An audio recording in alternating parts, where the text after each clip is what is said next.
இது வரைக்கும் 5 மாவட்டங்களுக்கு போயிருக்கேன். எங்கேயுமே இப்படி நடந்தது இல்ல. கரூர்ல மட்டும் எப்படி? ஏன் நடந்தது?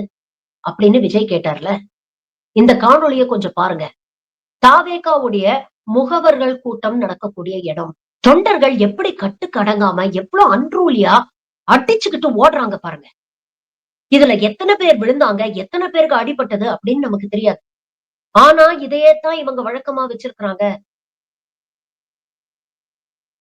கரூர்ல மட்டும் ஏன் நடந்ததுன்னு விஜய் கேட்டாரே. இவர் போகக்கூடிய இடங்கள்ல எல்லாம் இது போன்ற அசம்பாவிதங்கள் நடந்துகிட்டு தான் இருக்கு. ஆனா மீடியா இவருக்கு ஆதரவா செயல்படுறதுனால அதுக்கு பெருசா ஊடக வெளிச்சம் கிடைக்கிறது இல்ல. இன்னைக்கு 41 பேர் இறந்ததுனால இவ்வளவு பெரிய பிரச்சனையாக இது மாறி இன்னைக்கு விஜய் எல்லாரும் கேள்வி எழுப்பிட்டு இருக்காங்க. இதுக்கு முன்னால இவர் நடத்தின மாநாட்டிலயும் சரி, கூட்டங்கள்லயும் சரி, எத்தனையோ பேர் பாதிக்கப்பட்டிருக்கிறாங்க. ஹாஸ்பிட்டல்ல அட்மிட் பண்ணியிருக்கிறாங்க. உயிரே போயிருக்கு. அப்பல்லாம் ஊடகங்கள் கேள்வி கேட்கல. மூடி மறைச்சாங்க.